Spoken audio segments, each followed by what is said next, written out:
Hey there guys, Dylan here from Field Strength and Athletics. The video that we're about to get into today is going over the squat form. The beginnings, the setups, the descent, and coming up and finishing the squat. I want to preface this by saying that there is no one pure way to squat. There's certain guidelines in which we all follow that we're trying to mold, but everyone's body's being different. There is no one set way, okay? So going into this video, I want you to keep an open mind and take everything with a grain of salt. This instructional squat video is to help those that are either just beginning to learn how to do a low bar back squat or those that need to come back to the basics. This is learning our layup in the squat. So let's get to it.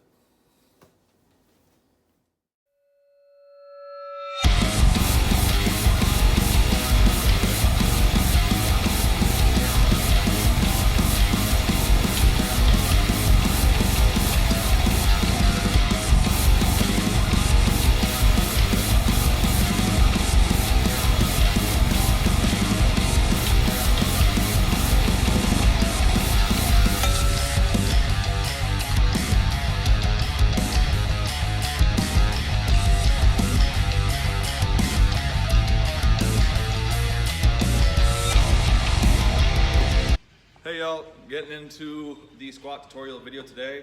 So that's what we have, the squat bar behind us. We have the Batman Doesn't Skip Leg Day shirt on. Yeah. We're gonna be going over the low bar back squat instead of the high bar back squat. We're gonna be going over how to set it up.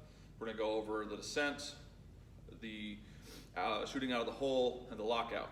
We're gonna go through those 4 phases. We're gonna do those each separately. So let's first go over bar position on the low bar back squat. So instead of being up here on the traps, we're gonna work a little bit lower around here, okay? So what we're looking for, if we get our hand into that position where we'll be holding onto the bar, right there should be a little ridge. That's where we're gonna be setting the bar just above, so we have this little bump getting in the way. Think of it as a little speed bump. All right, so with that talked about, let's go over the squat setup. So we're gonna go over these stills here. What you can see is that bar position that we talked about on that ridge of that scapula. Have that there, we see our hands over the top, wrist straight. So next picture, what we're gonna do is we're gonna point some arrows at the bar position. Once again, the wrists are straight, hands over the top, and I'm pulling that bar onto my shoulders. Next, we're going to be looking at foot position. My feet are just outside my hips. We'll go over a little bit more foot position a little bit later in the video, but we just want to make sure we're looking like this right there. And then the last thing we want to look on the bar sitting on top of the scapular ridge. Very, very important when we're talking about the low bar back squat independent. So let's take a look at how that looks full speed.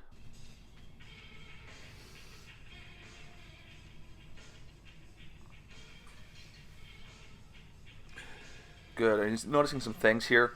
We're taking that big breath in, that big brace. We're pushing the knees out, trying to spread the floor, or opening up the hips to allow us to have room to come down through that squat and hit full depth.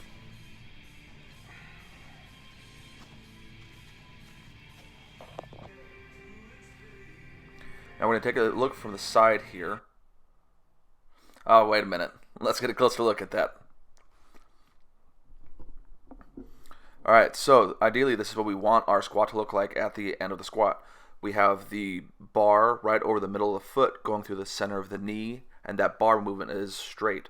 Our chest is facing out and down at a slight angle towards the floor, so we can get those hips engaged when we sit back into our heels a little bit with a squat. The other thing we want to make sure that we have very important is that we keep the back straight from the hip through the neck. That's what those 3 lines will signify there. And one last note on this, when we're looking at depth, we want that inguinal crease right there in that hip to be lower than the top of your kneecap.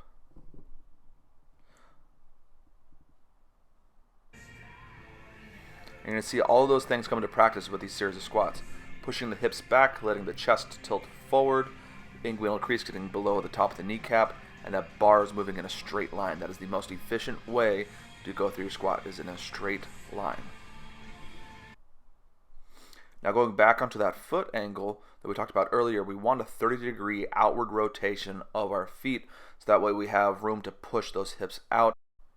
This will allow us to spread the floor, which will also allow us to use our gluteus medius in our squat and allow us to use our hips, not just our quads in the squat. So let's go full speed here and let's get a look at what that looks like as we're moving the squat.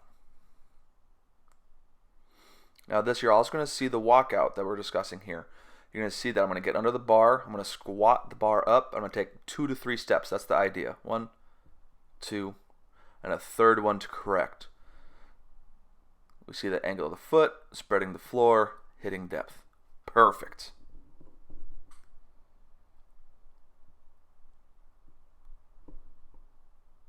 All right, next we're going to be working on the descent of the squat.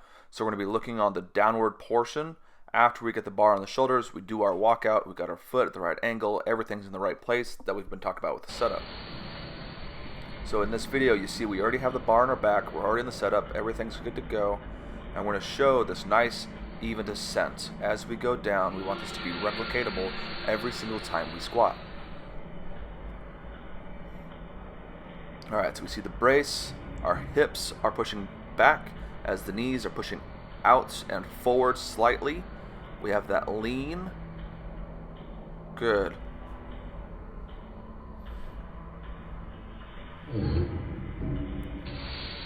Now let's take a look at another squat here. Now we're going to be nice and controlled. Now we're not dropping, we're not going to bounce hard against our calves. We want to be able to have control of the squat until we get depth and then explosively come out of that hole, right? If we bounce through our squat, we have a tendency to either roll ourselves forward, roll ourselves back, and we'll having to find the bar instead of knowing exactly where it is as we come out of that descent and into our upward motion or our finishing of the squat.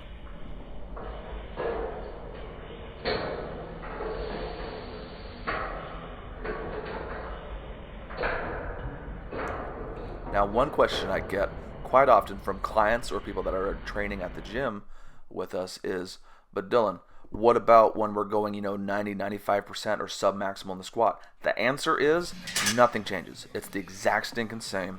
If we want to practice how we play, right? So right here we're looking at a 93% squat. And if you notice, that ascent was just as controlled and at the exact same pace as the other ones, even though the other ones were slowed down. Now out of the hole and into the completion of the squat. So once we've hit that full depth, our inguinal crease is lower than the top of the kneecap. Here's how we want to finish. Now back to the side view from earlier. We're going to come down through the squat. We're going to push back into the hips, make sure the glutes and hamstrings are involved in the squat. So we're going to brace, come down, push, good lean. Now right there, what I'm going to do is drive my shoulders up through the bar, and I'm going to shove my hips up at the same time, right? So if you'll see people that just want to go up in the squat, their hips will shoot up, but their chest will stay down, which gives us a good morning squat, which is very detrimental to form. We want the hips and knees to lock out at the same time. So right here from the bottom, we're going to push up with the hips, and we're going to push the shoulders into the bar. That'll allow us to have that simultaneous lockout at the top of the squat. All right, let's wrap it all up. All right, so that wraps it up. We went through how to get that bar on your back, looking for the scapular ridge. We went through the ascent, coming up, finishing the squat, our bracing, and all that super fun stuff. I hope this video was helpful for you. Remember to come back anytime you're having questions about the basics on your squats, learning that layup, okay? Please, if you enjoyed the video, leave a like, subscribe down below, hit the little bell icon so that way you can get alerts for every time a new video comes up. We'll be trying to push a weekly video on instructional bench press, overhead press, and the rest of the main lifts the coming weeks. So please, like, share, and I'll see you guys on the other side.